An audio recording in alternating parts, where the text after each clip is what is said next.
Alors bonjour, alors c'est un mini tuto pour le montage d'un minime OSD. Donc ce tuto est un nul pour les nuls, hein, pour les débutants. Euh, alors ce qu'il faut pour bien sûr pour installer le mini OSD, c'est-à-dire qu'on se basera sur du FPV, donc transmission vidéo, de la vidéo sur un écran, et l'OSD permet d'avoir l'affichage télémétrique sur l'écran, c'est-à-dire les infos de la distance, ce que transmet le GPS, enfin voilà, ça donne des infos intéressantes pour quand on ne voit plus, si on est à plus de 300 mètres, comment on le ramène, etc., etc.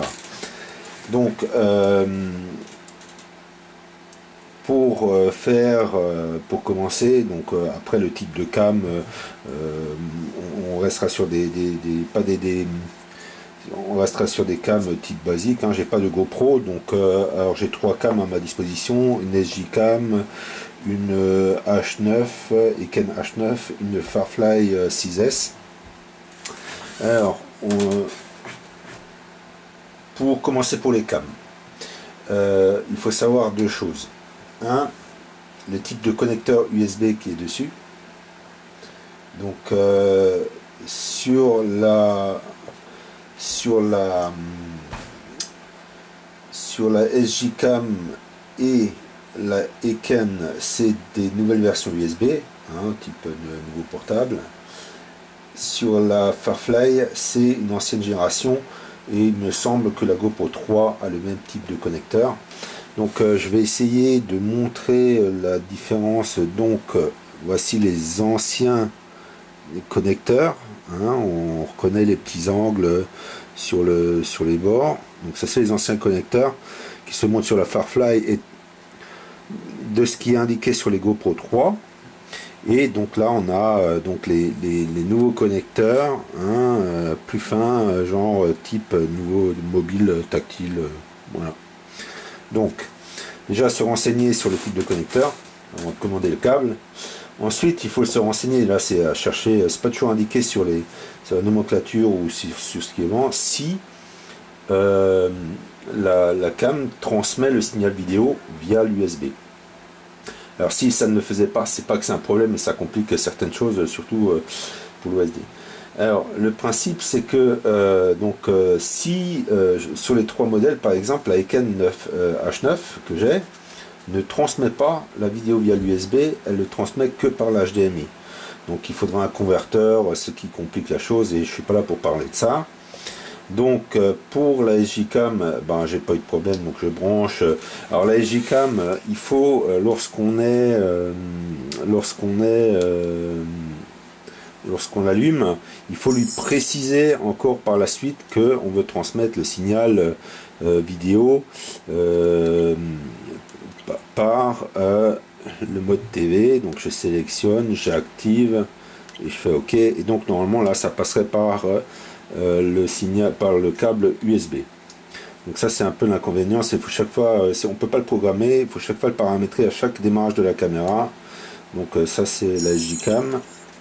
Alors pour ce tuto, je voulais faire une démonstration avec la Firefly parce que c'est pour quelqu'un qui débute aussi. Le problème c'est que je n'ai pas pu faire la liaison. Alors je sais pas si c'est mon câble de transmission, si c'est le câble qui a un défaut ou la Firefly qui a un problème avec le connecteur USB. Elle marche, elle fait des photos, elle fait de la vidéo, mais il faut sortir la SD card, la transmettre, etc. Donc je ne pourrais pas le faire avec la Firefly. Donc sachant que c'est la Firefly, c'est une ancienne génération USB, hein. Donc je montrerai dans le principe comment on la connecte, mais le fonctionnement ce n'est pas là. Donc ça c'est une chose. Donc après qu'on sort des caméras, donc 1, 2, 3, on a besoin d'un câble pour relier l'OSD ou l'émetteur direct si on n'utilise pas donc on va connecter pour le modèle, hein, donc on doit avoir une liaison soit directement avec l'émetteur. Donc on connectera donc on aura une vidéo directe, soit on utilise l'OSD. Donc vu qu'on veut Donc là on fera le test, hein. Si jamais l'OSD ne devait pas marcher, il faudra de toute façon faire le test en direct pour voir si c'est pas un problème OSD. Donc là on connecte l'USB. Donc là je le montre. Alors sur le câble, en général il y a une alimentation courant et l'alimentation pour le courant rentrant et une sortie vidéo. Il n'est pas toujours vendu avec l'alimentation, hein. Donc en général c'est un câble jaune et noir, blanc et noir. Ce serait idiot de mettre un câble vidéo rouge et noir puisque le rouge signifie un plus de courant. Donc vous avez un plus signal vidéo et une masse. Pour notre tuto, on va le faire avec la SJ-Cam. Donc on le branche dessus, dans le bon sens si possible, voilà. Donc là, il est vendu, alors c'est pareil, vous avez d'autres câbles avec. Donc là, vous avez, en général, la masse, c'est une masse générale, hein, que vous mettez... donc là, il est blanc, mais il est indiqué, il y a des petits fanions sur le... On voit pas bien avec le jaune brillant, mais c'est le plus vidéo. Là, vous avez une masse, qui est en général, une masse, c'est général. Vous avez... une alimentation courant et une masse vidéo, mais vu qu'elle est générale, j'aurais pu prendre le vert. Bref, donc là j'ai plusieurs câbles. Il existe des sorties de câbles coudées avec juste 2 fils. Ce sera une fois la masse et une fois le signal vidéo. Donc on va faire avec ce modèle là. Celui-là je vais le mettre de côté. Donc alors, une fois qu'on a vu les câbles, le câble de liaison, on regarde les OSD. Alors il existe plusieurs modèles. Donc le minimo OSD V1, le V2, le micro minimo OSD, ça c'est un OSD pour un autre APM. Il existe encore différents OSD bien sûr, voilà. Donc toujours il faut chercher le plus d'infos possible avant d'acheter, etc. De base c'est, personnellement pour le débutant c'est tout ce qu'il y a de plus simple, parce qu'après pourquoi chercher la complication? On veut les infos minimum que transmet le CX, largement suffisant pour la version minime V1. Alors il faut savoir que pour certains OSD, il existe d'autres firmware, KVTeam, il existe un autre nom encore, j'ai oublié. Donc pour d'autres APM, pour du multi-Wii, NAS32, CC32, etc., etc. Donc qui n'ont pas toujours le même protocole ou pas toujours le même type de fonctionnement. D'autres c'est l'APM qui pilote, enfin bref, il faut se méfier. Souvent c'est le précis, enfin les Chinois ils marquent parfois des conneries aussi, hein, donc voilà.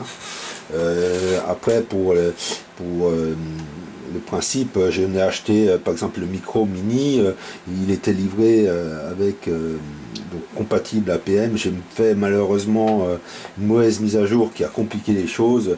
Donc si je conseille un truc, c'est lors de l'achat, c'est le brancher, voir si tout s'affiche à l'écran. Si ça s'affiche, il ne faudrait pas en fait mettre de mise à jour ou quoi que ce soit, puisque si ça s'affiche, c'est que c'est fonctionnel. Donc pourquoi se compliquer la vie? Vous aurez des complications par la suite. Donc voilà. Donc de tous ces OSD, on va se simplifier. Enfin moi je conseille, on va enlever les 3 modèles là, on va prendre les premières générations. Et on va rester sur le minimo OSD V1, qui pour moi donne toutes les meilleures infos. Donc on a ensuite le minimo OSD. Ensuite il faudra le câble retour vidéo, plus encore un émetteur pour transmettre le vidéo et le signal.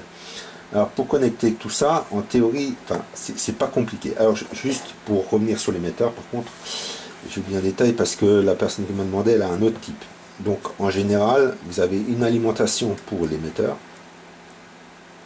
et une sortie, une entrée vidéo avec un signal, enfin un voltage pour alimenter la vidéo. Et sur ce tuto, moi je déconseille, enfin je n'alimente pas la vidéo, donc je ne ferai aucune explication à propos de l'alimentation de la vidéo, hein. Moi je reste, je prends que le signal. Donc, alors, on va commencer tout simplement, alors pour les différentes versions, différents types de connecteurs. Donc on reste toujours pour la vidéo jaune-noir, ça pourrait être blanc. Théoriquement le rouge c'est toujours du voltage, donc on sait qu'il y a un problème. Enfin, si ça devait être tout en rouge et noir, vous auriez un problème. Bref, je voulais montrer, oui, l'autre émetteur. Et donc, alors, celui-là, c'est le TS351, je crois. Donc, c'est pour la personne. Donc, il y a deux connecteurs dessus. Alors, il y en a un, c'est pour le courant, qui est là. C'est celui-là, là. Je vais prendre une petite jaune, là. Donc, celui-là. Hop là, je descends un peu. Donc, celui-là, qui part et qui va derrière, qui se branche sur le 12 volts. Donc, c'est du 12 volts, hein. Enfin, toujours à contrôler et vérifier. 12 volts, ça émet. Enfin, ça prend le 12 volts et ça charge l'émetteur. L'autre connecteur, alors je ne sais pas si on va le voir. Oh là là, on passe dans le noir. Théoriquement, le rouge c'est le jaune, le noir c'est la masse. Donc on voit que le noir elle est complètement du côté là. Il y a un trou de libre ici et ensuite il y a le jaune. C'est pour la personne concernée. Donc après, comme qui dit, en fonction des types d'émetteurs, hein, moi j'avais la même chose. Donc si on regarde comme il était, il y avait le noir, le rouge je l'ai débranché, je ne l'utiliserai pas, et il y avait le jaune. Sauf que là ils ont branché l'alimentation sur la même prise. Donc ensuite on a les infos sur l'émetteur. Donc 12 volts ici, la masse du 12 volts, le signal vidéo, le plus vidéo, un out de, bon là c'est pas précisé, c'est pour ça que je dis il faut regarder toujours la nomenclature, ça peut être du 5 volts comme du 12, aucune info là-dessus, et une masse. Ok, donc là c'est pour l'émetteur, comme il est là, ça devrait marcher. Donc je vais le mettre de ce côté là. Alors, je branche la cam, alors là je suis obligé de faire un petit lien, parce que c'est de l'adaptatif pour faire la démo. Donc j'ai dit que mon blanc c'était le jaune vidéo, hein, donc on fait comme si c'était un jaune. Donc là, noir sur noir, noir sur noir, noir sur jaune, hein, c'était comme c'était un jaune. Alors, venons au mini OSD. Avant de le brancher, il faut savoir que le mini OSD au niveau câblage électrique interne, il a 3 niveaux, 3 zones. Moi, personnellement, je n'utilise pas l'alimentation courant pour alimenter la caméra, donc je n'ai pas besoin d'une séparation voltage. Moi, ce qui m'intéresse, c'est de prendre de l'APN et de transmettre le courant et que toute la carte soit alimentée par le même courant. Ça évite des petits conflits, des courts-circuits ou quoi que ce soit. Donc, pour que ces zones se relient, il faut les ponter. Donc, sur le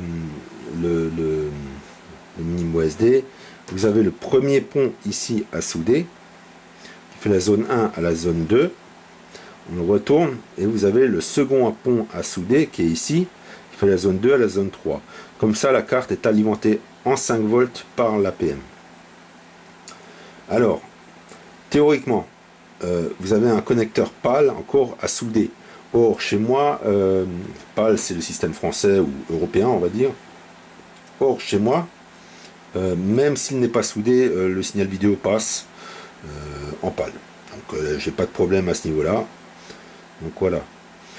Donc on a vu les points à souder. Maintenant on va voir les connecteurs vidéo audio où on branche. Et alors c'est indiqué en fait sur le recto alors avec la caméra, je sais pas si elle arrivera avec le focus. Donc cette référence là indique ces pins là, ceux de derrière, enfin de devant on va dire, et ces références là indiquent ces pins là. Si on met de côté, les pins ici sont les pins du bas, ces pins là sont les pins, alors ces pins là sont les pins du haut et c'est là c'est les pins du bas, hein, il y a un coude, il suffit de suivre. Donc sachant que les deux pins du milieu ici c'est le voltage qu'on n'utilisera pas, il n'y aura rien à brancher. Donc la partie supérieure ici c'est la masse, et ici le voltage. Et on vous dit vidéo out et vidéo in. Donc c'est celui-là out, c'est la sortie, ici c'est l'entrée. Donc nous on va brancher le vidéo in, l'entrée, donc le jaune ici, avec sa masse ici. Donc je reprends le câble qui vient de la cam, je me branche vidéo in, c'est celui-là à l'extérieur, celui à l'extérieur, c'est celui d'en dessous. Donc je le branche. Donc je répète, c'est ça pour bien qu'on comprenne. Le in c'est celui-là. Donc c'est celui-là. Si c'est celui-là, je viens là. Et c'est l'arrivée. In, entrée. In. Donc on est d'accord. Et maintenant il suffit de brancher le vidéo out qui va à l'émetteur. Donc là je reprends mon émetteur. Je prends mon vidéo out. Et je le branche sur le out. En général, si vous prenez la même base, bien sûr, il faut contrôler, parce que les Chinois ont tellement de versions qu'on ne sait jamais. On marquera que les deux jaunes sont du même côté, et les deux noirs de l'autre, hein, vidéo, masse. Donc là, on a le pont. On a le pont pour la vidéo. Maintenant, il nous manque le dernier point, c'est la télémétrie. Alors, pour la télémétrie, ça va se compliquer parce que j'ai eu des problèmes cet après-midi, le connecteur a pété, enfin j'ai dû ressouder sur le truc. Alors, donc il existe, je ne connais que deux versions d'APM pour CX20.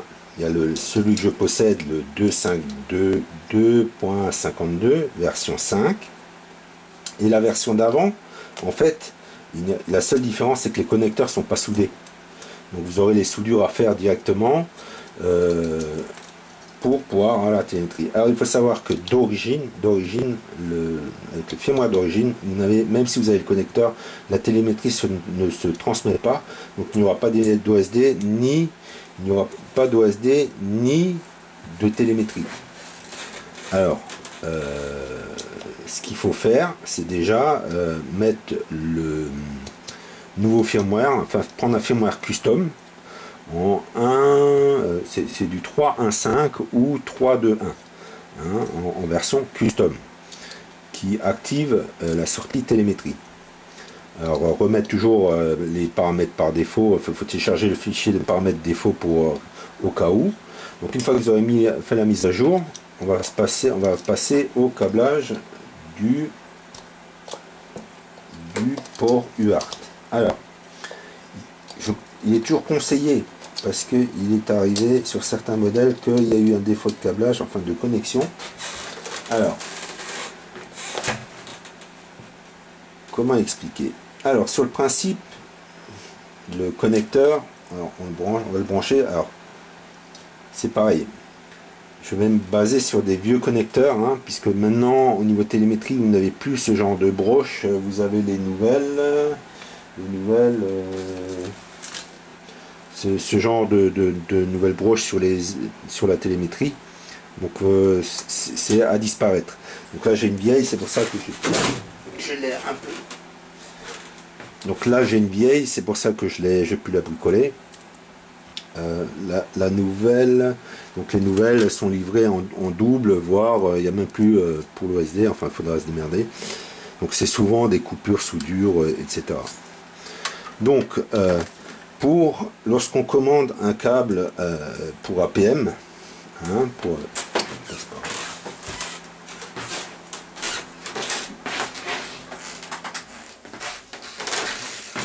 lorsque l'on commande un câble pour APM, il n'est pas du tout broché au niveau câblage comme il est là. Le plus est dans le moins et le moins à la place du plus encore un décalage au niveau du TX provenant de l'APM, enfin, etc. Donc il faut le rebrocher. Alors, je vais essayer de zoomer pour bien qu'on voie. Donc là, je vais le brancher pour qu'on voie bien quel câble doit aller où. Donc, on le rebranche sans forcer, sans péter les soudures si possible. Voilà. Ok, j'écarte un peu, je vais zoomer. Hein. Donc, alors, on reprend mon petit navigateur. Donc, comme je le tiens, il faudra brancher les câbles. Donc, la masse, elle est là. Ici, c'est le RX de réception. Ici, c'est le TX en vert. Et là, vous avez le rouge. Hein. Donc, si on retourne la carte vue du dessus, hein, donc là, il faut bien se fier à ce que vous voyez pour pas vous tromper dans le câblage. Ok, sachant que entre le jaune et le noir, hein, entre le RX et la masse, il y a un espace vide. Hein. Ici, il y a un espace vide. Ok. Donc là, je vais pas vous montrer sur alors, sur la coque, bien sûr, il faut que je trouve l'endroit, voilà. Sur la coque, j'ai dû faire une petite encoche pour faire passer les câbles. Donc là, hop, tac. Donc jusque là, ça va. Donc pour changer, inverser les câbles, on va prendre celui-là par exemple, avec un cutter. On va attendre, on va essayer, est-ce que le focus y prend? Allez, ouais, on va essayer d'aller ici. Donc là, il suffit, alors, je sais pas si on verra tout, de lever le petit bout de plastique qui est là et de tirer sur le fil en même temps. Théoriquement, il sort. Et comme ça, on inverse les fils. Donc il ne faut pas forcer, il ne faut pas plier entièrement ces petits picots. Il ne faut pas appuyer dessus, sinon l'accroche elle se fait plus après. Donc il faut y aller en douceur, tirer légèrement et pas comme une bête. Donc voilà comment on inverse les câbles. Donc une fois que les câbles ont été inversés comme indiqué ci-dessous, là on va le remonter. Donc là j'ai branché quelques câbles. Donc là je cherche la coque de fermeture qui est là.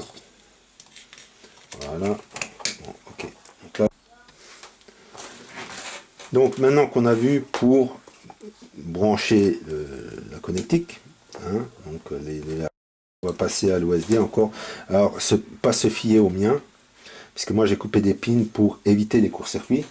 Alors pour exemple, lorsqu'on l'a entièrement piné, le câble de masse, je l'ai aussi déplacé, il est à côté du rouge théoriquement à la livraison. Et donc lorsqu'on se connecte, si on ne fait pas attention, donc là j'ai branché sans regarder, 1, 2, 3, donc là j'ai branché juste, mais suffit qu'on se trompe, qu'on le branche comme ça, le plus se trouve sur le RX, la masse a une masse, on court-circuite la carte est court-circuitée, la PM peut prendre une claque. Donc théoriquement, il faut faire très attention. Alors pour moi, enfin, si vous ne changez pas de firmware, vous ne jouez pas, voilà, etc., etc., vous pouvez couper quelques pins. Dans le sens où la masse est à l'extérieur, c'est un BLK, mais ça sert de masse, hein, ça peut servir de masse, ça marche très bien. Pour d'autres firmware, le BLK et la masse sont importantes, donc si vous avez coupé les pins, vous ne pouvez pas venir avec du KV-Team, ou brancher en mode Arduino pour insérer le KV-Team, etc. Donc, alors, théoriquement, j'ai la masse en extrémité. Si je veux la brancher là, ça ne va pas parce qu'il n'y a pas de pin. Donc, à chaque fois que je regarde, je n'ai même pas à chercher. Je suis bon. Puisque le seul pin à l'extérieur, c'est celui de la masse. Là, vous n'êtes pas obligé de le faire. Hein. C'est mon bricolage. Donc, théoriquement, ce fil noir est à côté du rouge. Donc, si vous n'avez pas coupé le pin, bien contrôler le plus à sa position. Et normalement, vu que c'est un chiffre impair, vous devrez tomber. Donc là, c'est branché. Donc si vous avez bien fait là, le vert, il arrive au bon endroit. Hein, c'est à côté du plus. Donc sachant que vous avez TX, RX. Alors il faut comprendre, c'est juste une histoire de méthodologie. Vous avez sur la PM un TX et un RX. Je transmets et je reçois. Donc le T, c'est le vert. Le R, c'est le jaune.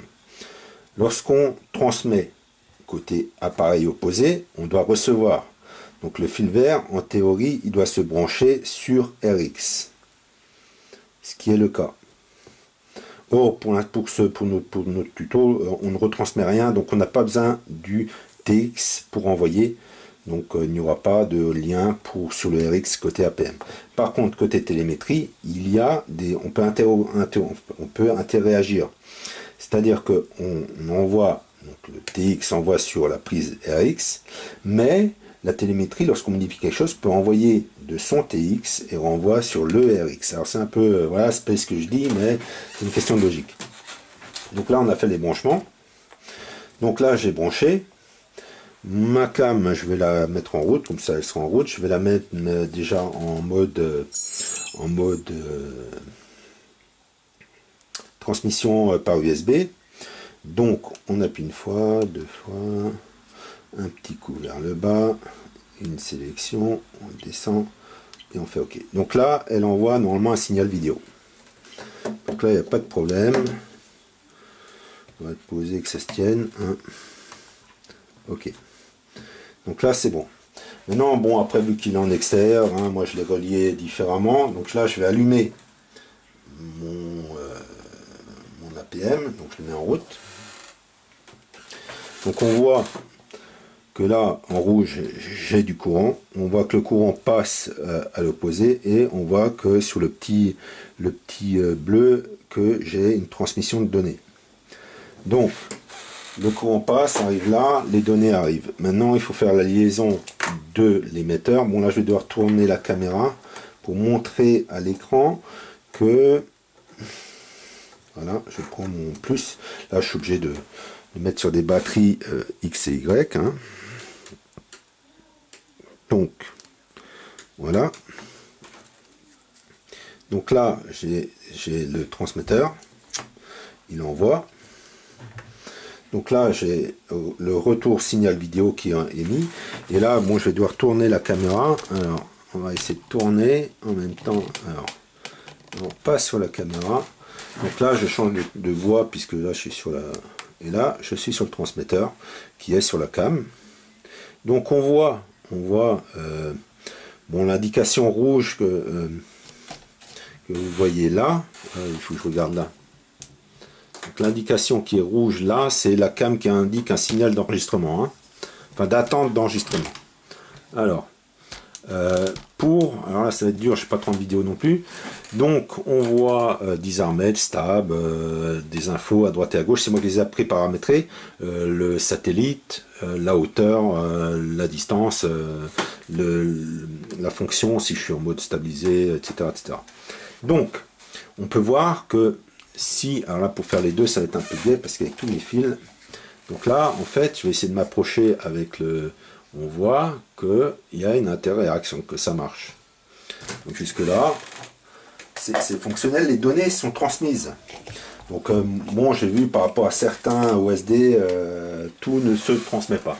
Alors là je vais encore faire un test avec donc on va essayer, je sais pas si je suis en fond reculé. Ouais, il faut que je me recule. Pas aussi simple que ça. Donc là, on va essayer de zoomer un peu en même temps. C'est un peu compliqué tout ça. Hein, voilà. Donc, j'allume la télécommande. Donc, si on peut voir, je suis mode Disarmed. Si j'active, théoriquement, cette fois-ci, ça doit marcher. 2, 3, ça ne marche pas. Bon, je ne sais pas pourquoi. Oui, ah oui, je sais pourquoi. Alors, si ça s'est pas armé, c'est parce que vu qu'il n'y a pas le compas, l'APM bloque la mise en route. Par contre, on peut voir que si je mets en GPS, je passe en GPS. Si je passe en RTL, il y a marqué RTL, hein, on le voit là, ok. Donc, l'interaction se fait. Donc là, il n'y a pas de problème. Donc, qu'est-ce qu'on a loupé avec cette histoire? Alors, voilà ce que je voulais encore montrer. Donc là, on va regarder l'écran. Et là, on va venir un peu aux différents modules. Ce qui est important, c'est quand vous recevez l'OSD, que vous le branchez, que vous avez déjà, vous aurez certainement, si vous ne l'avez pas paramétré, vous aurez toutes les indications du monde, mais ça au moins ça s'affiche, c'est déjà pas mal. Ce qui est important, c'est que quand on l'allume, c'est de regarder déjà la première info qu'il vous donne, donc Arducam OSD V22. Et donc c'est cette référence qu'il faut se baser pour chercher le logiciel de configuration. Ne cherchez pas autre chose, il existe des Arducam extra et autres, ne cherchez pas la complication, ça ne sert à rien, je ne sais pas ce que vous voulez, enfin, pour moi personnellement, j'ai pas besoin de plus, il me manque encore le voltage, mais vu que je ne l'ai pas branché sur le CX, bon ben voilà, c'est quand il est un peu loin, c'est sûr, difficile ça serait peut-être un autre tuto, mais je le ferai pas. J'ai essayé, ça n'a pas marché chez moi. J'ai branché tout comme il fallait. Alors, soit mes power modules n'étaient pas bons, enfin bon. Ouais. Donc je voulais encore, je sais pas, ouais, je voulais faire quelque chose encore. C'est un petit oubli. On va débrancher, donc là vous avez vu donc la référence qu'il faut chercher sur le net pour chercher le logiciel de config. Donc là je vais éteindre. Et il y a un truc quand même important, enfin c'est un contrôle dans le sens où là je vais changer sur l'autre écran, donc voilà, je crois que je ne l'ai pas fait avant et donc on va le refaire quand même. C'est quelque chose qui est quand même important, c'est de contrôler avant de brancher.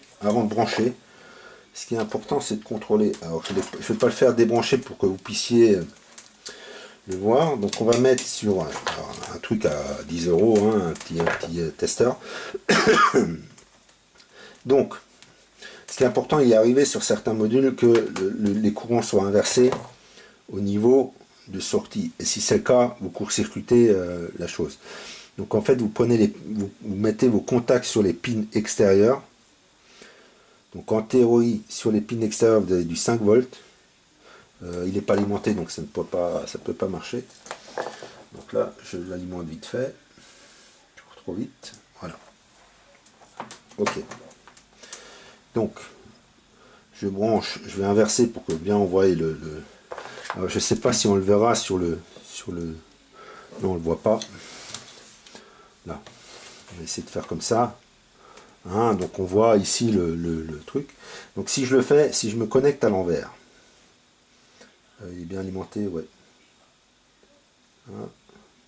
Donc si j'enlève ma main, elle n'est pas bien placée. Hein. Pas pratique. Donc là, si j'enlève ma main, on voit moins 4, quelque chose. Donc ça veut dire que s'il y a un moins, c'est que ça vous donnera le repère. Je vais là. Et je me mets là. Là, on a déjà 4. C'est-à-dire que mon rouge, s'il y a pas il ne doit pas y avoir de moins pour vous dire où est le plus. Et vu que j'ai mon rouge de ce côté, hein, pour mon testeur, donc le rouge est le plus pour mon testeur, il est sur le rouge, il est dans le bon plus. Si vous deviez avoir, comme j'ai fait avant, ici, un 4 volts ou un 5 volts sans le moins, ça veut dire que le plus est de ce côté. Et donc il faut inverser les fils. Ça arrive rarement, mais si ça arrive, vous cramez le truc, quoi. Donc c'est un contrôle à faire.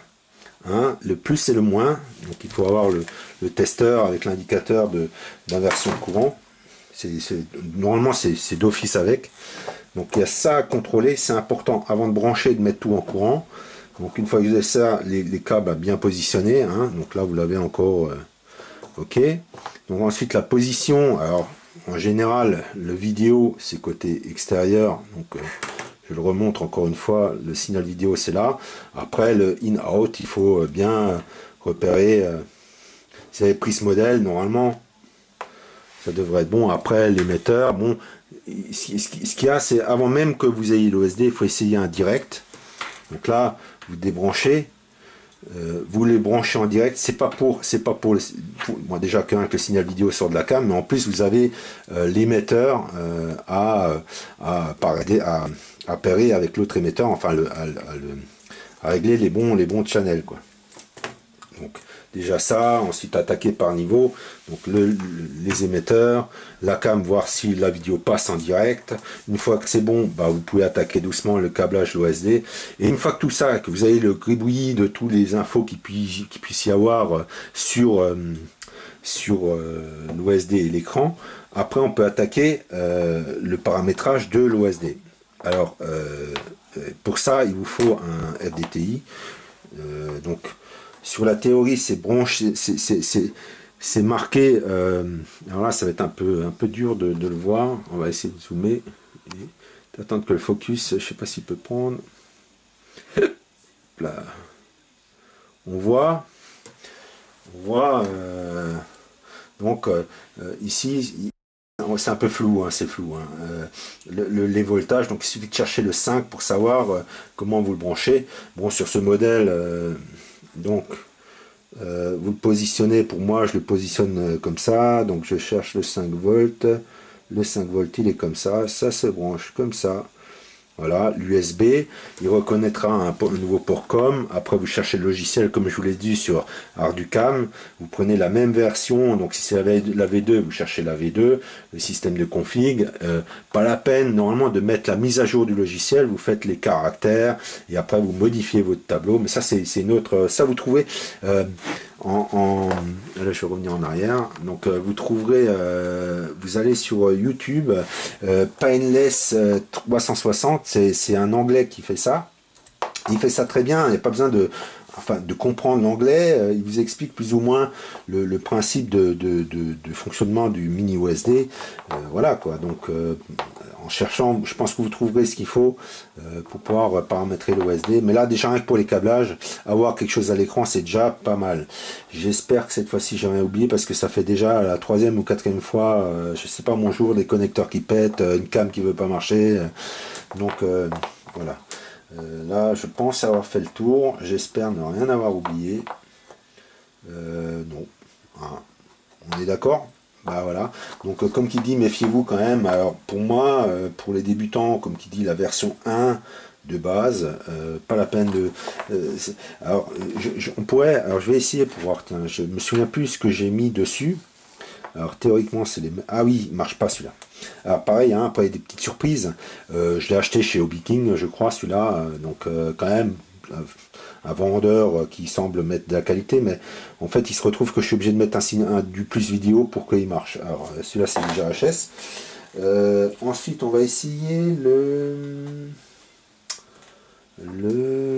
alors celui-là, alors pourquoi il ne marcherait pas? Donc là, maintenant que je ne travaille plus dessus, je ne sais plus quel est le out et le in, j'avais un papier, ouais, donc je pourrais pas vous les montrer. Alors pour celui-là, il est fonctionnel, alors je l'ai pris aussi chez Hobby King. Bon, bien sûr, il y aura, comme on le voit, il y aura des... Là, vous avez les vidéos 1, sortie 1. En fait, ça repasse sur un autre truc de télémétrie, mais il suffit de couper. Vous reprenez le plus... le jaune, le plus vous n'avez pas besoin, vous mettez un petit connecteur du pont ou des petits raccords avec de la thermo, vous les soudez et puis voilà. Ici vous avez sur le principe, théoriquement c'est le même type de signal, j'ai testé. Donc vous avez le plus et le moins à prendre et normalement le vert pour le TX. Et le reste c'est des options qui étaient pour un autre APM, mais c'est fonctionnel. Hein. Après voilà quoi. Hein. Ça c'est voilà. Mais comme j'ai dit, on reste sur le V1.1. Donc celui-là, bah, je peux pas vous montrer, mais en fait il y avait un autre firmware aussi dedans qui était sur une base Arduino. Alors il existe en cas de gros plantage pour le Mini V1 et les autres, vu que c'est sur une base quand même Arduino, on va pas se mentir, de pouvoir avec le truc, vous téléchargez Arduino et vous faites un reset. Il est possible d'effacer la mémoire complètement, vous le reconnectez avec, après vous déconnectez du programme Arduino, vous reconnectez le config, vous retéléchargez le firmware et puis normalement vous repartez d'origine. Mais bon, c'est jamais vraiment clair. Celui-là, ça n'a pas marché. Bon, il y a un bug, je pense qu'il y a une liaison entre un des deux qui doit planter. J'ai fait les ponts, mais il doit y avoir un petit défaut dessus. Quoi. Donc, rien n'est parfait. Je pense que vous le commandez chez qui vous voulez. C'est une roulette russe. Parfois ça marche, parfois ça marche pas. Donc, comme qui dit, après, pour certains, ceux qui ont... pour moi de base, les pins faut les couper. Si je coupe avec ce modèle là, sachant qu'il a besoin de la masse et du BLK séparés, il n'a pas voulu, il voudra pas se reconnaître, enfin se télécharger. Enfin bon, je complique les choses. Donc j'ai montré l'essentiel pour le branchement. Hein. Donc là, le jaune c'est le vidéo, le noir c'est la masse. Donc là, après, il suffit de brancher au bon endroit, ne pas mettre la masse sur le plus, ou etc. Hein, faire gaffe, toujours contrôler, se renseigner au maximum. J'ai essayé de montrer au mieux. Voilà. Sur ce, bonne soirée, ou bonne journée.